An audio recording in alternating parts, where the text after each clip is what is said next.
Silêncio. Tô só desaguando em água aqui.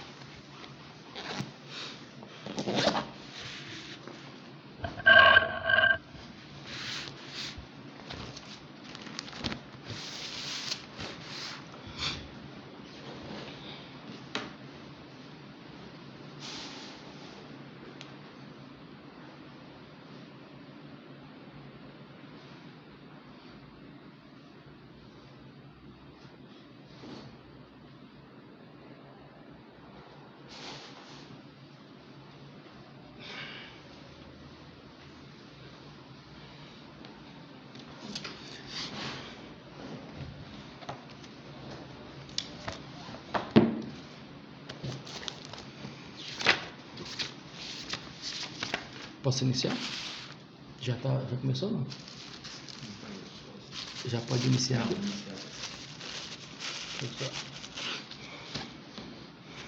Esse livro eu já sei.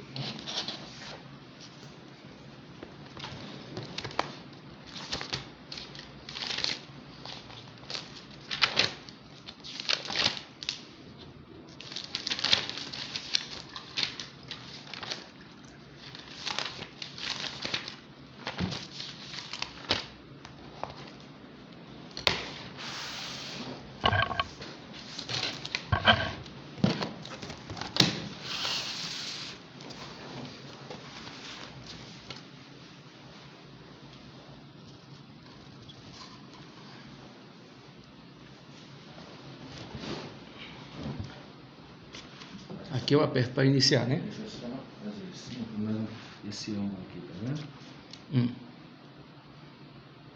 Mas aí sumiu a minha cabeça. E aí a gente faz assim.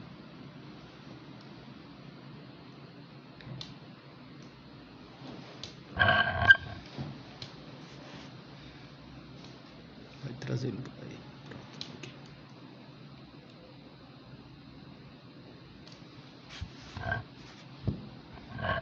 Tá bom?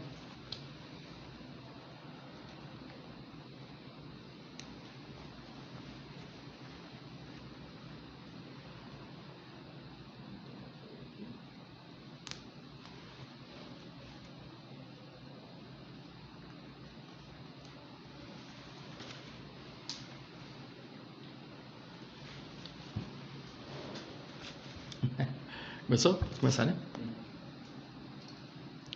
Entrar na transmissão, isso? Não, já Já tá ok, não precisa entrar aqui, entendeu?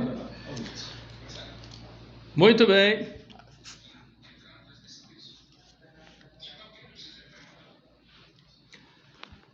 A paz do Senhor Jesus, meus amados e queridos irmãos, abençoados ebadianos, estamos iniciando aqui a nossa aula do módulo Profetas Menores. Queremos crer que Deus assim estará nos abençoando de uma forma toda especial.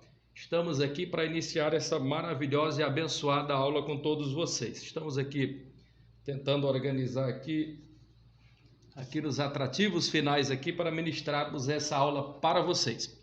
Grande abraço a todos, meus amados e queridos irmãos ebadianos. Quero aqui transmitir o nosso abraço de uma forma toda especial a vocês que estaremos ministrando pela primeira vez a estes alunos da Sala 6. A Sala 6 anteriormente aí, até o início do ano, estava tendo as suas últimas aulas, vão agora formar no mês de julho. A Sala 6 é a Sala Sul, da região sul. Isso, muito bem. Acabei de ser informado aqui também. A Sala 6 aqui da região central e aos alunos ali também da região sul. Grande abraço a todos vocês. Nós que estamos chegando aqui tendo a oportunidade de pela primeira vez ministrar para vocês. São muito bem-vindos. Hoje nós vamos estar aqui estudando, iniciando o módulo Profetas Menores. Aqui Samuel Suana é o autor desse abençoado livro. E os alunos que conosco têm aula, nós costumamos, e é de praxe nós sempre fazermos isto daqui, que é estarmos, na verdade, resumindo todo o livro em uma frase, se possível. quando a gente vai resumir qualquer tema bíblico, se você puder resumir em uma frase, auxilia muito bem. E o livro, nós poderíamos aqui resumi-lo da seguinte forma, que é o equilíbrio entre a justiça e a misericórdia de Deus. Se você for observar, todos esses 12 livros aqui dos profetas menores, eles vão estar trabalhando dentro desta ótica muito tênue entre a justiça de Deus e a misericórdia de Deus. Porque a justiça faz com que Deus, além de ser amor, ele seja fogo consumidor. Mas para que a justiça de Deus não extrapole, a fim de que nós não possamos assim ter oportunidade de arrependimento, entra a misericórdia do Senhor, e esta misericórdia é inclusive a razão de nós não sermos consumidos. Então, aqui para nós sintetizarmos todo esse livro, se nós pudéssemos resumir aqui os profetas menores, ele estaria trabalhando entre essa linha, a linha tênue entre a misericórdia e a justiça de Deus. Hoje, especialmente no módulo 1, nós vamos estar aqui abordando um tema por demais importante. Você que quiser abrir aí o seu livro na página 17, aonde nós vamos estar aqui agora falando no livro, na unidade 2, sobre o amor, a correção e justiça social em tempos de indiferença. Um tema por demais relevante e importante abordado aqui nos 3 primeiros livros aqui dos profetas menores, que estudaremos aqui agora nesta primeira unidade. Vocês sabem que os livros dos profetas menores, eles estão divididos aí em 12 livros, a saber, o livro de Oséias, o livro de Joel, o livro de Amós, o livro de Obadias, Jonas, Miquéia, Naum, Abacuque, Sofonias, Ageu, Zacarias e Malaquias. Quando a gente fala, e é importante todas as vezes quando eu vou estar ministrando sobre os profetas menores, eu gosto sempre de deixar isto bem claro para os meus alunos, que quando nos referimos ao termo profetas menores, não é uma expressão de desprezo e tampouco de menosprezo para com estes profetas. Na verdade, nós classificamos, ou a teologia assim os classifica, não pela importância do seu ministério, mas sim pelo tamanho do livro. Profeta Isaías é profeta maior porque o seu livro é maior. O livro, por exemplo, de Joel, que são apenas 3 capítulos, é um profeta menor porque o seu livro é menor. Então, os profetas menores compõem-se de 12 livros menores. Então, dado esse esclarecimento aqui para os irmãos, nós vamos já estar adentrando aqui uma questão que é de primordial importância. Para que você entenda e compreenda melhor sobre a questão de profetas menores e maiores, uma coisa precisa estar bastante claro em sua mente, em sua cabeça. Qual é essa questão que precisa estar bastante enfatizado na nossa memória e na nossa mente?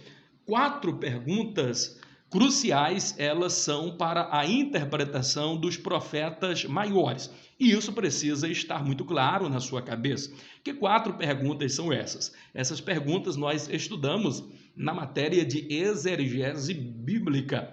E exegese bíblica, só tirando aqui um pouquinho a conclusão, bem rapidamente, para resumir, é uma das mais importantes matérias de estudo para a compreensão da Bíblia. Porque, e assim nós observamos que quando você vai, por exemplo, em alguma livraria evangélica, muito poucos livros se tem de exegese bíblica, porque as pessoas naturalmente são às vezes preguiçosas no estudo sistemático da palavra. E a exegese bíblica, ela vai puxar essa questão do estudo. Os livros são um pouco mais caros, mas é importante enfatizar que a exegese bíblica é de fundamental importância para compreendermos o todo de toda a Bíblia Sagrada. Então, é por demais importante algumas questões. Dentro da matéria, por exemplo, de exegese bíblica, nós aprendemos, é importante você entender que quando você vai ler um livro dos profetas menores ou maiores, ou algum outro livro da Bíblia, mas principalmente aqui nos profetas,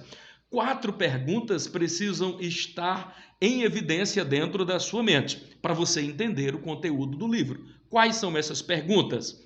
Quem, aonde, para quem e por quê? Ou seja, quem escreveu o livro? Outra pergunta importante: onde escreveu? Para quem escreveu? E por que escreveu? Se você responder, meu querido, a essas 4 importantes perguntas, você já entendeu basicamente todo o livro. Você consegue resumi-lo de uma forma muito clara a fim de que as pessoas entendam.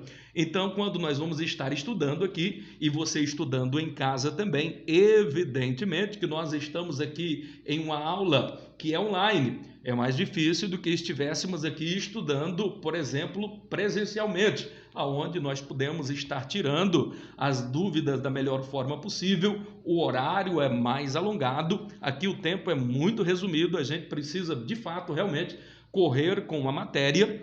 Então, às vezes, algumas coisas acaba deixando aqui sem nós estarmos devidamente pontuando alguns assuntos que até são por demais importantes no estudo da palavra do Senhor Jesus. Pois bem, vamos caminhando aqui dentro desse texto aqui agora, desta unidade, do nosso módulo Profetas Menores, aí na página de número 17 do seu livro, onde você deve estar acompanhando.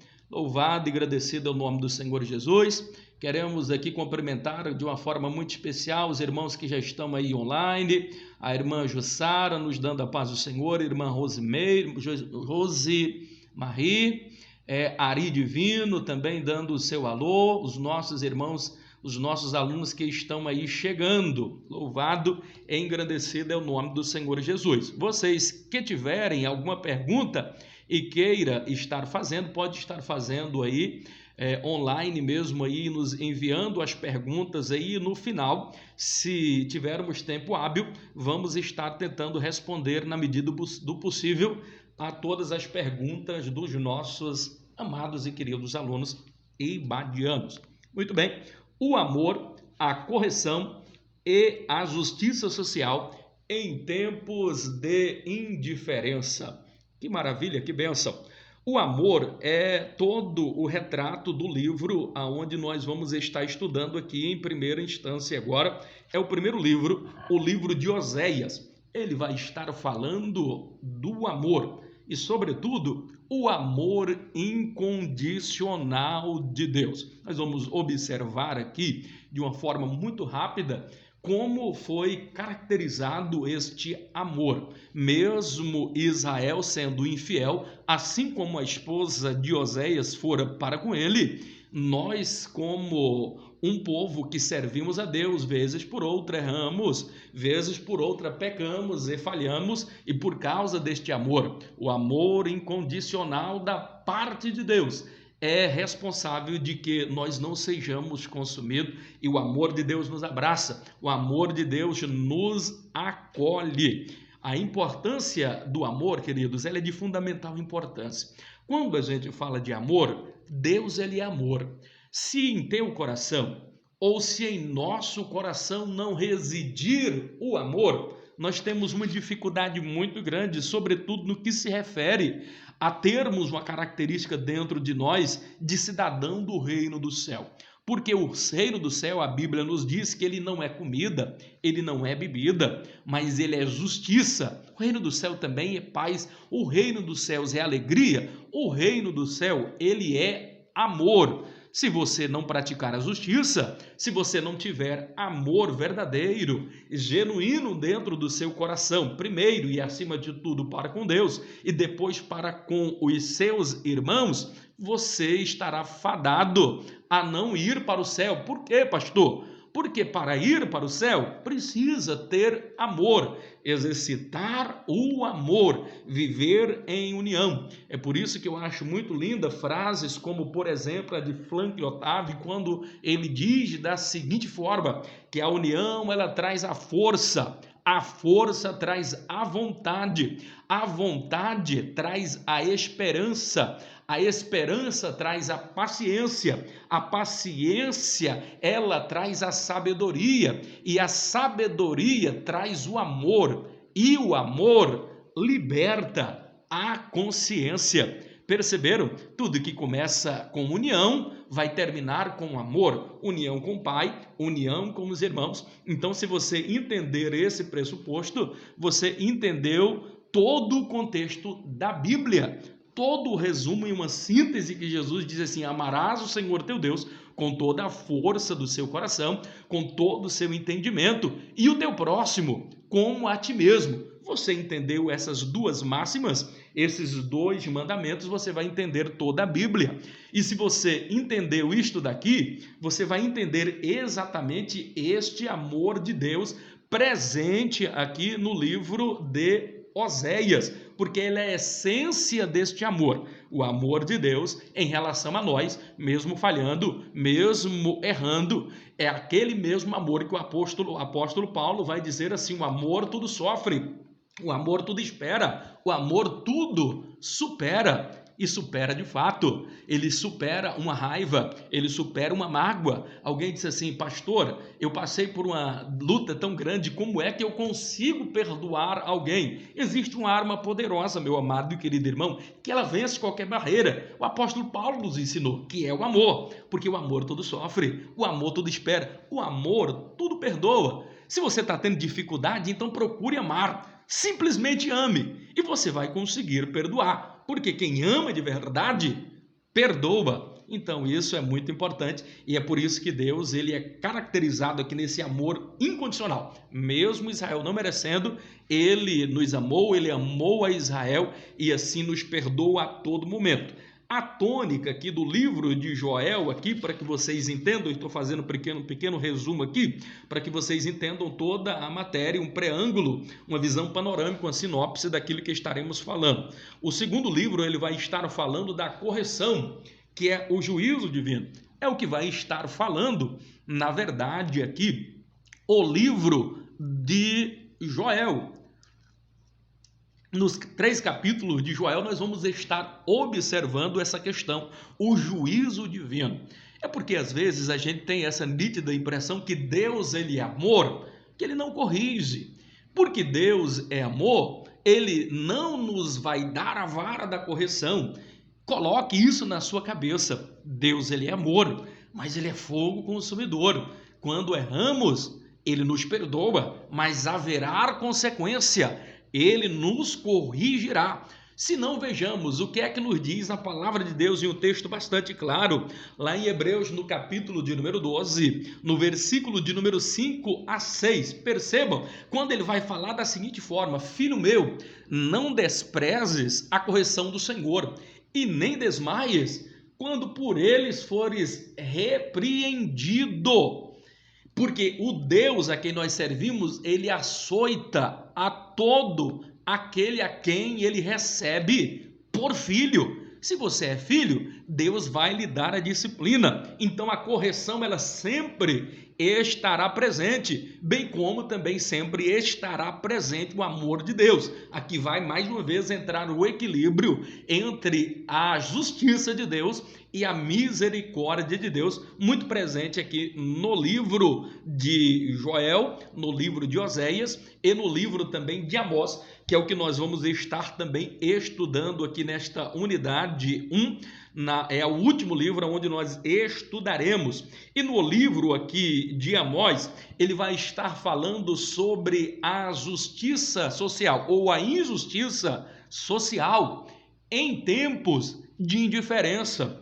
Indiferença fala de empatia, falta de empatia. O que é a empatia? Ora, se a simpatia é quando eu sou simpático a alguém, eu sou agradável a alguém. Quando eu sou antipático, é quando eu sou grosso com alguma outra pessoa. Mas a empatia, ela vai além do que é a simpatia. É importante ser simpático, sim, mas eu posso ser simpático sem ser empático. Ou seja, eu posso ser simpático e ser indiferente.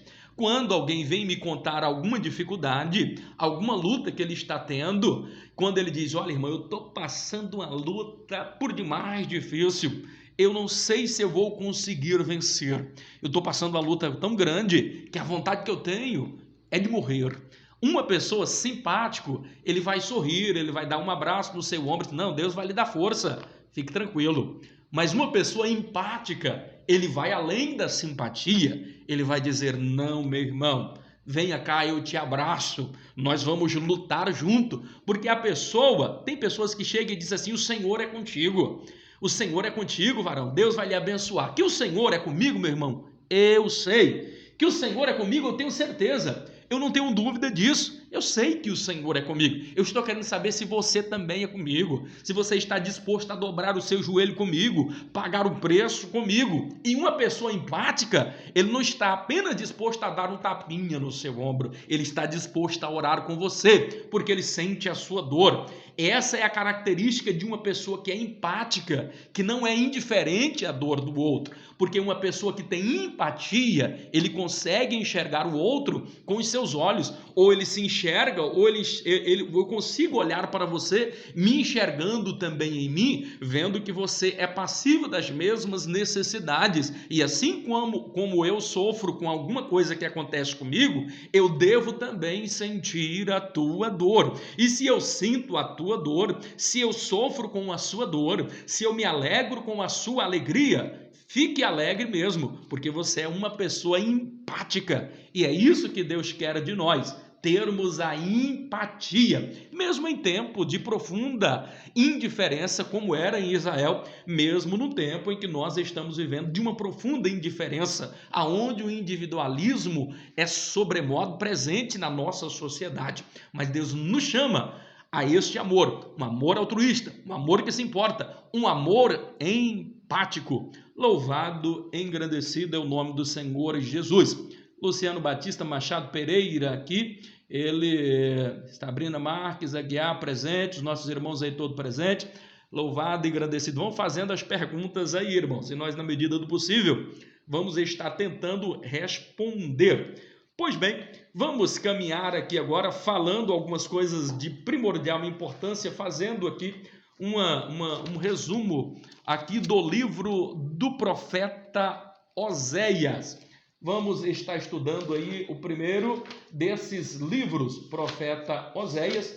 Abra, por favor, por bondade, o seu livro aí na página 29, Oséias e a mensagem do amor de Deus. Quando você olhar para o livro de Oséias e quiser resumir esse livro, o resumo do livro vai ser o amor de Deus em relação ao homem, em relação a você. Quando você olhar este livro, você vai perceber nele o profundo amor de Deus em prol da humanidade, em prol de Israel. E a que ponto Deus consegue chegar com este amor. E o tanto que ele é capaz de nos perdoar por causa, inclusive aqui, deste imensurável amor de Deus. Vamos aqui observar algumas coisas que são de primordial relevância dentro desse texto aqui. Dentro do livro de Oséias, uma coisa que você precisa ter aqui em mente é a presença desse amor. E como é que Deus demonstra esse amor para conosco? Nada simbolizaria mais esse amor do que os acontecimentos presentes aqui no livro de Oséias.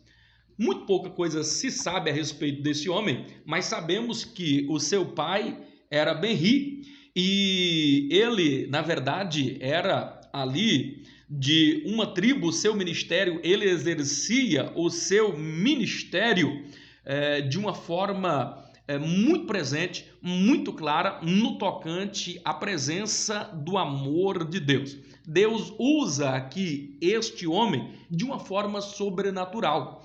Deus, a primeira coisa que faz a esse profeta, se não temos muita informação a respeito dele, temos uma grande certeza que Deus o chamou para ser um profeta. Mas não obstante a isso, Deus, no seu chamado, colocou condições para este homem, para qual nenhum outro Deus estabeleceu. Inclusive, algumas coisas aqui extrapolavam, inclusive a lei. Alguns impedimentos aqui são quebrados exatamente para mostrar que Deus ele vai além, ele extrapola os limites da lei. Para quê? Para resgatar o homem perdido, para resgatar a humanidade perdida. Se não vejamos no chamado aqui desse homem, a saber, o profeta Oséias, ele diz: pronto, Senhor, estou aqui, quero fazer a tua obra, então vamos fazer o seguinte, eu quero que você se case. Muito bem, é meu desejo casar. Que homem não deseja se casar? Mas Deus agora pega, só que tem um detalhe: você vai buscar uma mulher em um local diferente. Pois sim, Senhor, aonde eu vou buscar esta minha mulher? Você vai buscar a sua mulher, você vai buscar a sua mulher em um prostíbulo, em uma casa de meretriz. Senhor, mas como pode alguma coisa? Eu sou profeta, eu sou homem de Deus. E ele diz: exatamente, porque você é homem de Deus, você precisa entender a forma como eu vejo a humanidade, a forma como eu devo amar a humanidade. Então vai lá, busque uma mulher e case-se com uma mulher. Detalhe, essa mulher é prostituta. Alguém ou algumas pessoas defendem que essa mulher aqui, na verdade, ela não era prostituta e com o tempo passou-se a ser prostituta. Mas o texto é claro, ela era prostituta. Se era prostituta, então foi buscá-la ali dentro de um prostíbulo. E detalhe, ele traz essa mulher para dentro da sua casa, não importando que ela um dia foi uma meretriz, que um dia ela se prostituiu. Este homem agora, porque resolve obedecer a Deus, à voz de Deus, então agora imbuído deste profundo amor de Deus, ao chamado de Deus, nós não sabemos e a Bíblia não entra em maiores detalhes, mas com certeza este homem amou muito também esta mulher, senão a sua queixa e as suas lamúrias ainda seriam bem maiores do que aqui retratadas no livro. Se não, vejamos, perceba que esse homem agora traz esta mulher para dentro de sua casa, casa-se com ela, e com o passar do tempo vem o primeiro filho, depois vem uma outra filha mulher, e depois vem um outro filho. Se você for observar, todo pai de família, toda mãe de família, ele tem o desejo de colocar o nome de seu filho. Este profeta, nem isso ele pôde fazer, porque ele não pôde escolher o nome dos seus filhos. Quem escolheu o nome de seus filhos foi o próprio Deus. E por que Deus fez isso? Porque queria, através dos nomes aqui dessas crianças, dos filhos de Amós, sintetizar e representar alguma coisa sobre o que Deus faria, o que Deus estava fazendo em relação ao amor dele para com esta sociedade, para com Israel, para com aquela nação. Então, através daquele relacionamento, através dos filhos ali, do nome dos filhos, ele estava querendo sintetizar o conteúdo da sua mensagem. Chega então o primeiro filho. Oséias não pode escolher o nome. Ora, Senhor, eu não posso escolher o nome. Deus diz: não, quem vai escolher o nome do seu primeiro filho será eu. E interessante é que Deus escolhe o nome do primeiro filho como Jezreel. E ele diz: ora, Senhor, como eu posso colocar o nome de uma criança? Para o judeu é por demais importante a escolha de um nome. Ele fica muito envaidecido.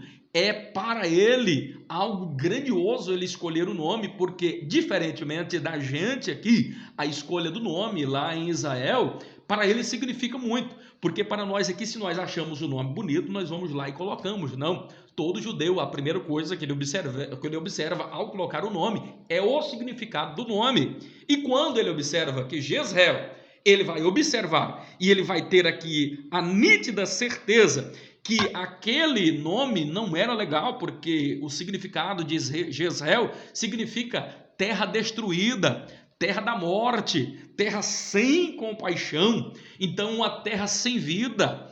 Então como é que eu vou colocar o nome de um filho de terra destruída, de terra da morte? Inclusive Jezreel foi o local aonde Jezabel morreu e os cães lamberam. Então o nome Jezreel não é uma coisa muito boa, mas era exatamente isto daí. Era a visão que Deus queria estar passando aqui, e nós vamos falar a respeito desse significado, se tiver tempo, daqui a pouquinho também. Chega o segundo filho.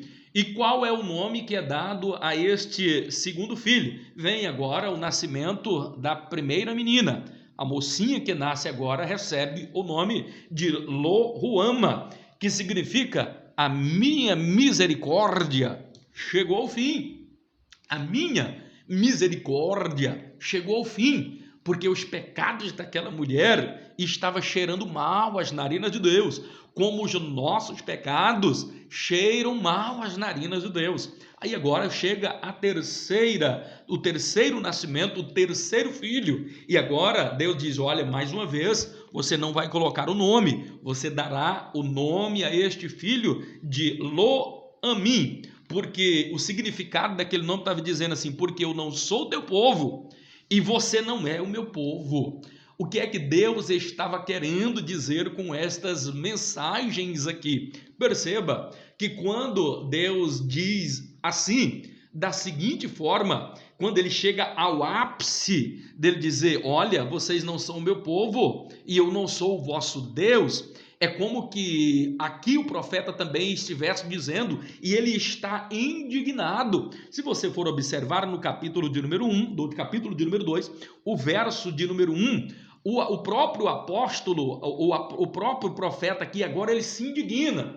E por que ele se indigna? Ele fica indignado porque ele tirou Gomer lá da prostituição, aquela mulher, ele tira ela de lá, e ela sendo filha de Diblaim, e ele tira ela de um lugar extremamente terrível, coloca ela dentro de casa, não se importa com ela sendo prostituta, e ainda assim, depois de tudo que esse homem fizera, todo o amor envolvido, toda a espécie de misericórdia que foi dispensada para com essa mulher, o que ela faz? Ela pega e o trai.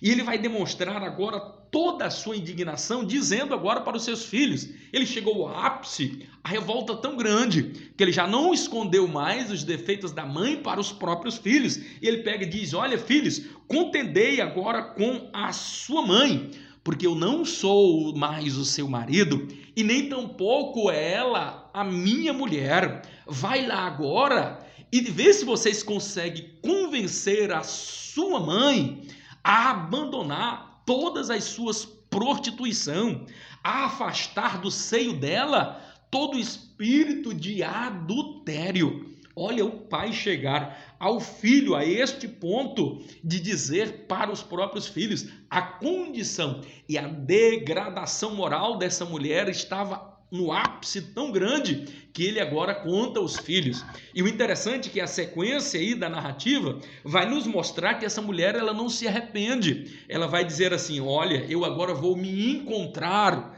com os meus namorados, porque os meus namorados me dão vinho, os meus namorados me dão óleo, me dão lindas vestes. O que ela estava querendo dizer? Eu voltarei para a prostituição.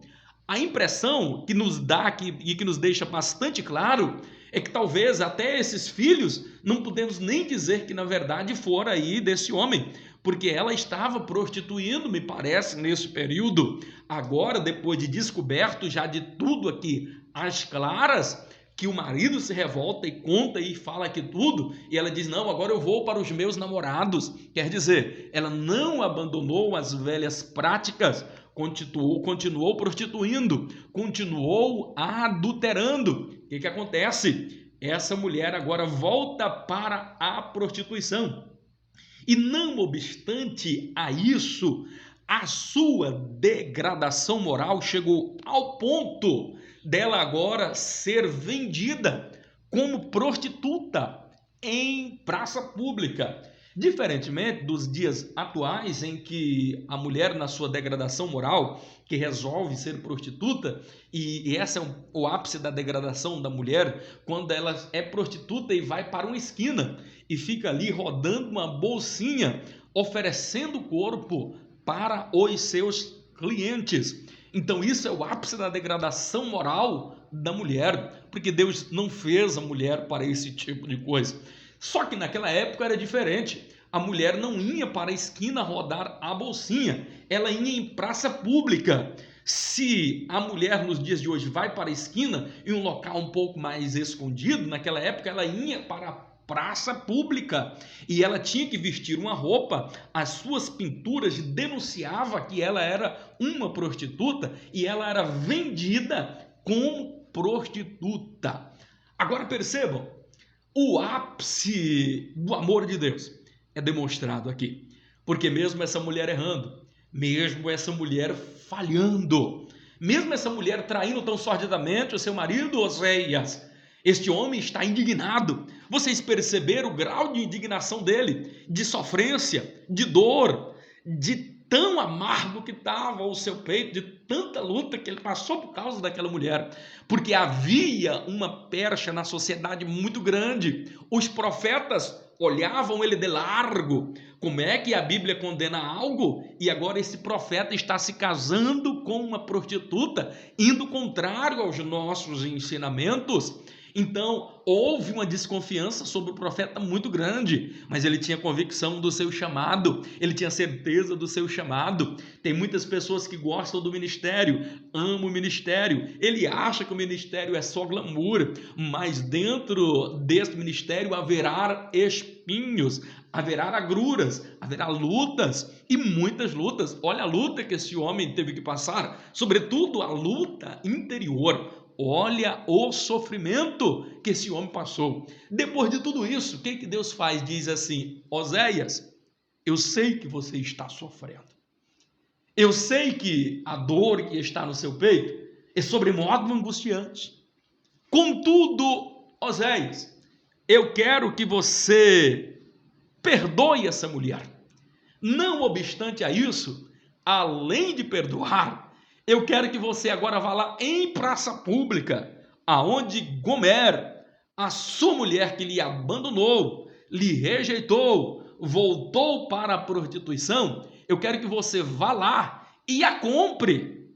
E compre ela pelo valor justo. Então nós vamos observar que este homem engole todo o seu orgulho ferido em nome de um chamado. Olha a importância da obediência. Este homem, mesmo amargurado, mesmo triste, com o amor de Deus no coração, ele resolve perdoar a mulher, porque ele entende que Deus é amor. E porque Deus é amor, ele precisa perdoar.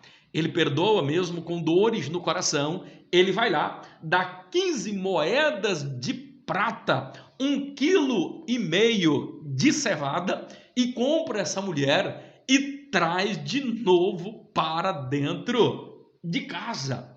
Então assim, é ou não é, queridos? Vamos analisar, prestar bastante atenção. Como é que o amor de Deus ele é extraordinário em nosso favor. Como Deus lhe ama, como Deus nos ama. Aqui seria importante, eu preciso abrir um parêntese aqui agora para entrar já no livro aqui de Joel. Eu preciso abrir um parêntese sobre este amor incondicional de Deus. Jezreel significa uma terra destruída, uma terra onde habita a morte.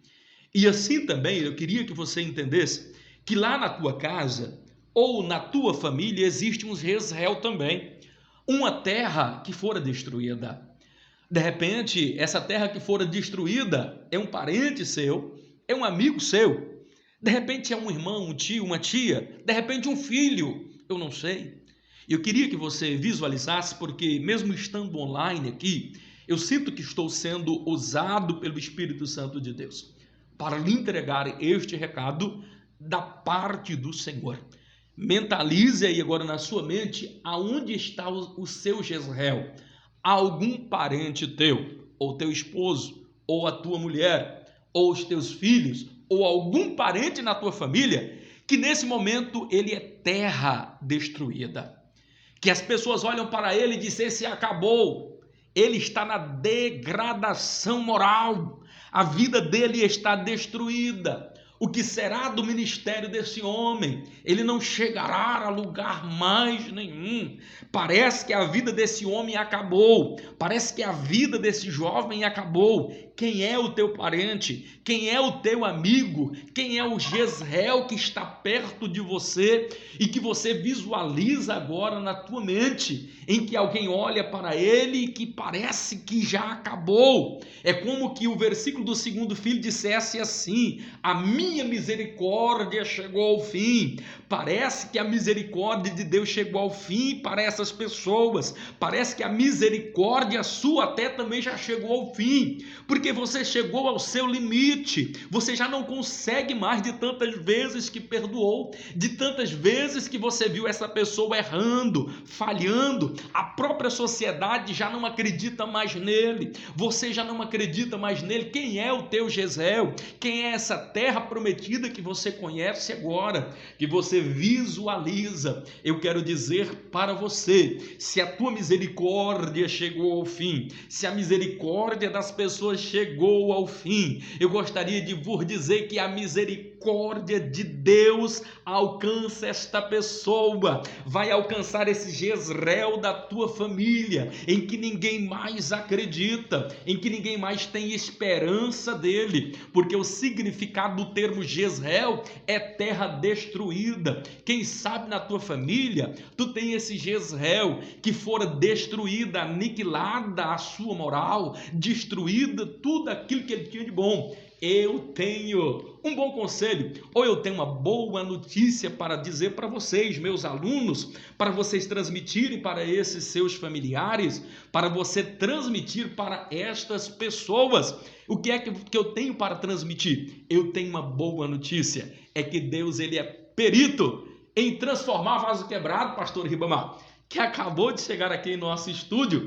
Deus, ele é perito em transformar, em reformar, em refazer vaso trincado, vaso quebrado, vaso destruído, vaso sem valor, terra acabada, terra destruída. Então o livro de Oséias, ele vai nos trazer a esse respeito, a esse pensamento, e é por isso que ele dá o nome. Esse rapaz, ele não teve nenhum direito de escolher o nome do filho. Deus escolheu o nome dos filhos, dizendo Jezreel, terra destruída. Ele escolhe o nome da filha, agora Lo-Ruama, a minha misericórdia chegou ao fim. E por último ele escreve agora Lo-Ami, como se dissesse: você não é mais meu povo, você não é mais a minha esposa. Mas o interessante é que quando nós pecamos, nós estamos realmente nesse lugar sem misericórdia, terra de morte, terra destruída, porque o pecado, ele gera a morte, porque o salário do pecado é a morte, mas o dom gratuito de Deus é a vida eterna. Se você se arrepender,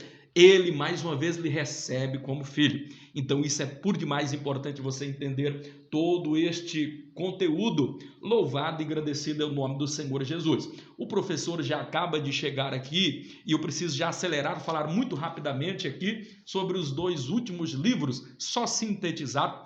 Me dá só quantos minutos eu tenho aí? Bem rapidinho, só me fala. 1 minuto? Então, resumindo.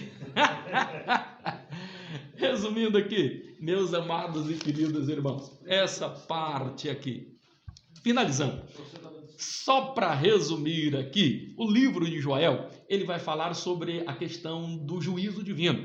Eu já falei anteriormente, já dei um preâmbulo aqui do que falava os 3 livros que nós estaríamos estudando nessa unidade. Então aqui vai estar falando deste juízo divino. Vocês perceberam?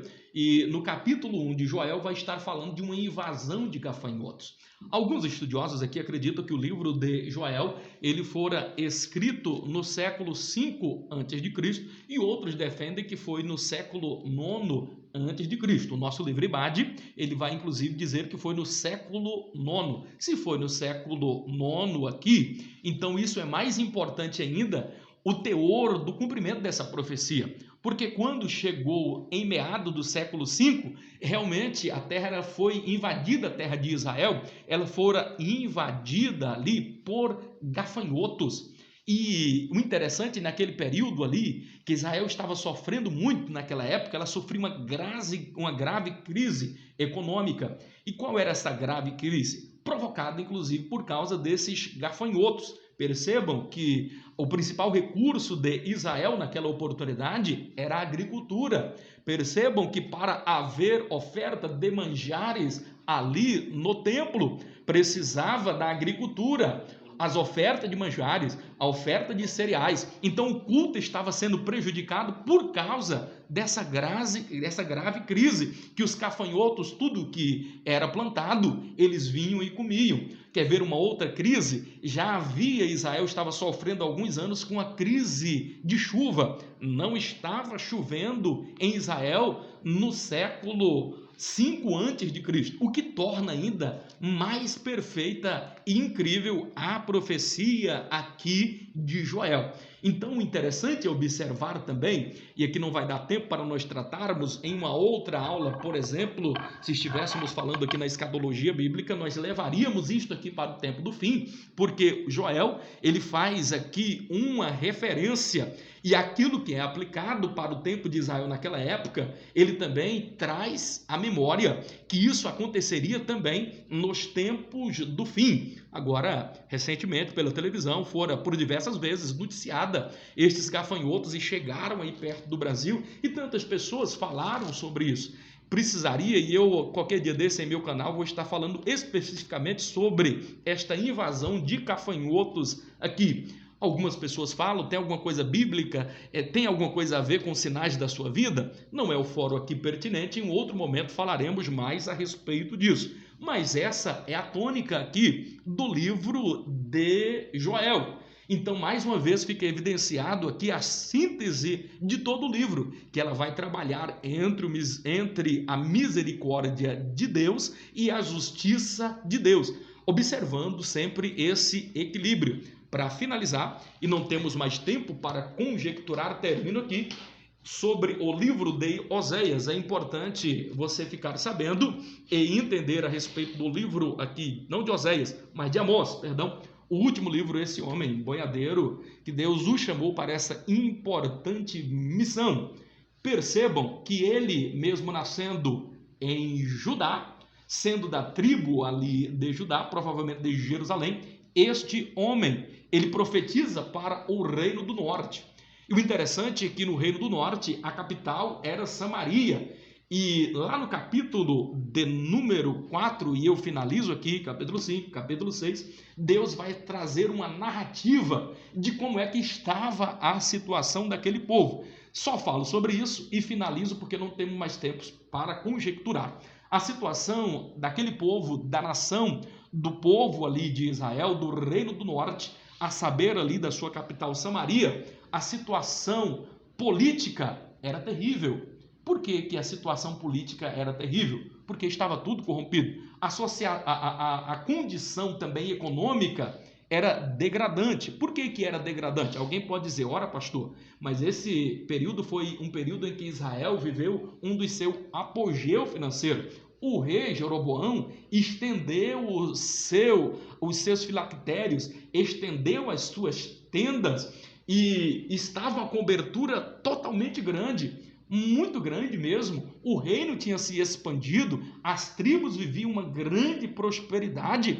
Como é que o povo vivia uma crise econômica? Ora, simplesmente porque o dinheiro ele não chegava ao povo, ele não chegava à ponta, ele ficava apenas na aristocracia dos grandes latifundiários de terra, ficava ali no império, ficava ali entre aqueles que usufruíam das benesses dos seus cargos junto ao palácio do rei, e não chegava, e ao ponto de tal degradação moral, que vai chegar agora uma crise espiritual, uma crise religiosa. Qual a crise religiosa? Não estava havendo culto? Estava havendo culto. O problema era como esse culto estava sendo oferecido. É tão importante que Amós ele vai denunciar. Vocês estão fazendo culto, mas eu não recebo este culto. O que eu aprendo aqui? Deus não recebe um culto à nossa maneira. Para finalizar, a condição moral. Qual era a condição moral? Era de degradação. E para Deus mostrar a condição moral desse povo,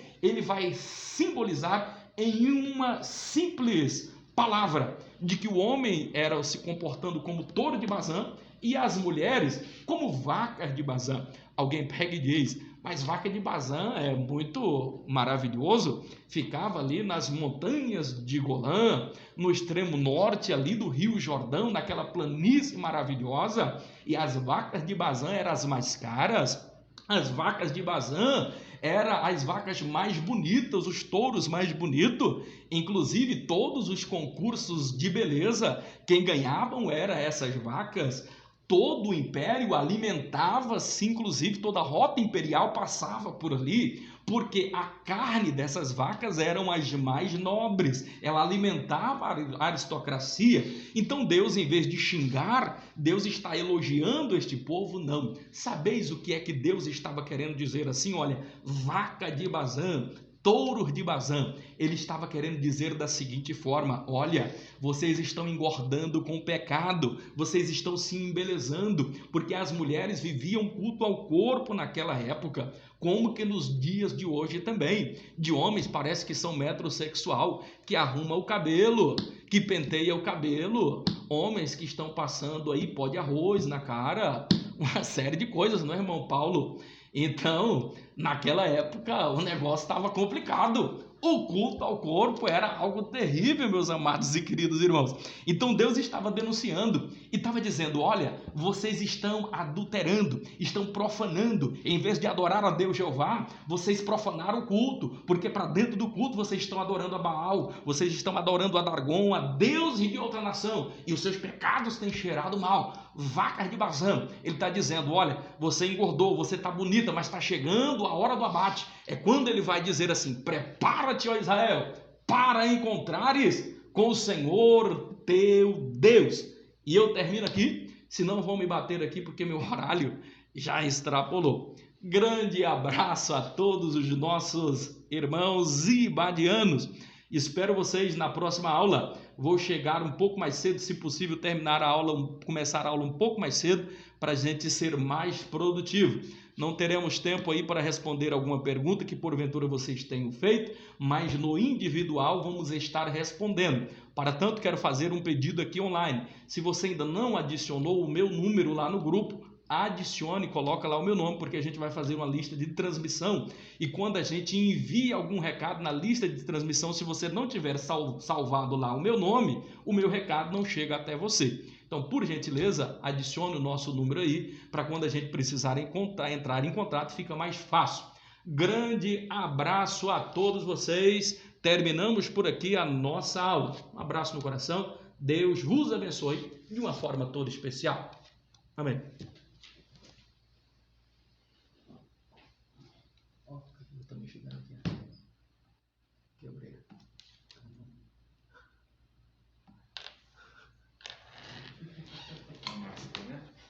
Não é máscara. Quando você olhar para cá, só tenta olhar para cá. É? Né? Ah, é? E às vezes você olha para o computador, mas você está olhando só para a imagem. É verdade. Sendo refletida, né? Ah, é verdade. Eu esqueci. E aí quando a gente olha para a câmera, você olha para o aluno. Né? Pastorzão, mas top de linha. Rapaz, o pastor Eurico, que ele já decorou, Rodrigo. O pastor Ribamar, ainda bem que ela